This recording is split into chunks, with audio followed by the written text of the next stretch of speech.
What's up, sports fans? This is Ed the Head, aka E-Man, is here to give you some insight into fantasy football and to show you a brand new tool that'll make it easier than ever.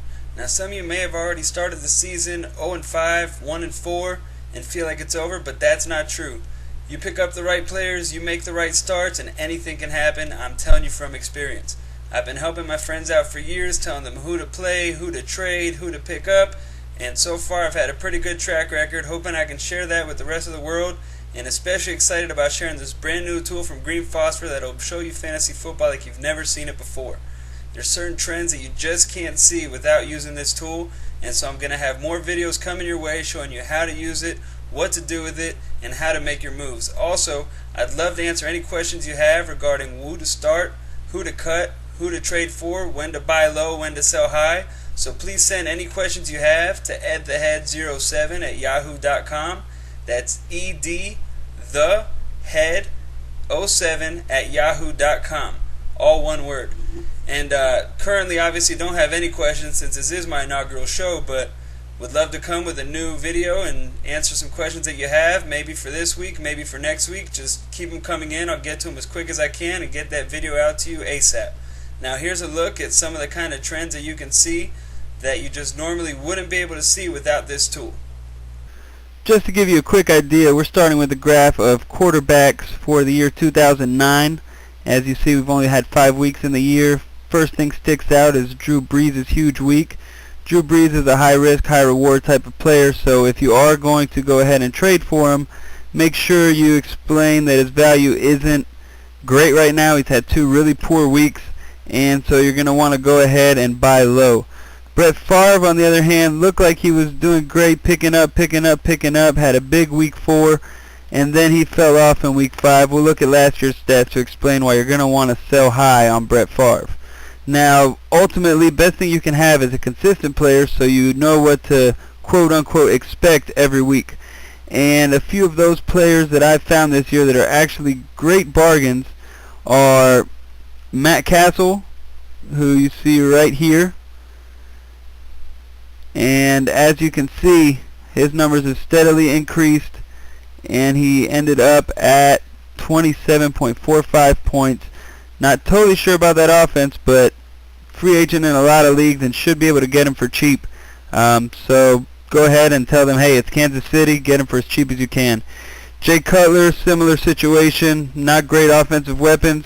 He's been very consistent, been up over 20 points 3 weeks in a row. Another player you might want to look at is Joe Flacco. We'll look at his numbers last year, considering he was a rookie. Really looks like he's doing great in a sophomore campaign, matured. Couldn't tell he was in his second year if you didn't know it already by watching him on the field. Very surprising player to see by looking at this graph is Kyle Orton. And his numbers, aside from 1 week, as you can see, have been pretty great for, again, a player who should be either fairly cheap or available in some leagues. He had an 18-point week, 19-point week, 24, 26. He did have one off week, but all players are going to have one off week. It's not that easy, or else we'd be out there throwing the ball. One player who has made it look that easy is Ben Roethlisberger. And as you can see here, Big Ben has gotten better every single week, starting with his lowest week of 20.45 points, which is why it's so dark. But hey, if that's your worst week, you got to be pretty happy about that. So let's go ahead and take a look at last year, but first let's take a look at Matt Ryan, who is another player that people might not value that high, and so again, if you can buy him low, I'd go for it. He did have one off week, but aside from that, he's had pretty consistent weeks. They like to run the ball, and they give him an opportunity to throw it, especially down there in the red zone. So also takes his shots up top to Roddy White.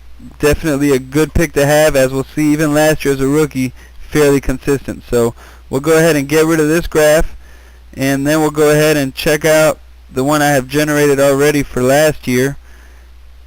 And so just click on this title, it'll pop up, go to delete, goodbye, and here we go. Heading over to last year's data. And there it is, and I've already highlighted some players, so it'll be easy to go through, not trying to waste all your time. And here you have Drew Brees, who again just showing you that he is high risk, high reward, because he has a lot of these really high levels, but as you can see, lots of valleys as well as those peaks, and so if you want consistency, it's not the way to go. Here's Matt Castle from last year. Again, showed his potential. He was up and down. Might be settling down now. You have to remember last year was his first time playing a single game at starting quarterback since high school. That happens when you're behind Carson Palmer and Matt Leinart in college. Although right about now, I'm not sure how Matt Leinart feels about that. Here we've got Jay Cutler. Again, not always the most consistent. Maybe he's turning around this year. Maybe he's not. Definitely don't pay too much, but worth the try because he has a cannon, as we all know. And here's Brett Favre. Exactly why I told you to get rid of him. Well, if you look last year, it looked like he was doing the same thing here at the beginning of the year. Pretty decent week here with 19, almost 20 points. Going up 28, 48. Wow, this guy's going to be the man. Well, look at that. The rest of the year, he just plummeted. Everything's way down there, 9 points. This was his high, 20. And like I said, 20 is definitely decent, but you don't want that to be your high week of the entire year. Here's Joe Flacco. Again, he was a rookie. You could see he was making nice progress, and looks like he's continuing that trend this year. Here is Kyle Orton, the one that really surprised me. He apparently was able to pull off some decent numbers last year, especially towards the end of the year when he got into his groove. 20 points there, 30 points there, a few more 20-point weeks, and again, that was with Devin Hester, not Eddie Royal and Brandon Marshall.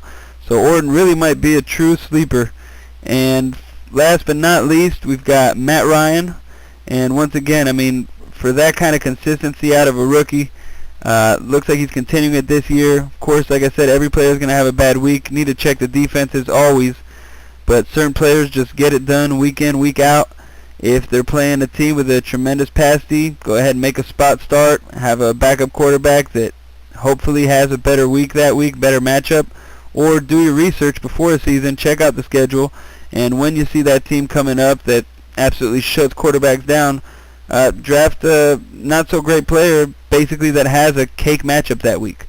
That's all for now. I have more videos coming your way explaining more. Hope you saw the power of the tool, and there's definitely a lot more to see, and have fun exploring. So now you've seen what this tool can do. Be sure to check out my other videos that'll show you how to use it, where to download it, all the information you need. It's free, you can't beat that, and it'll help you get a leg up on the competition. Till next time.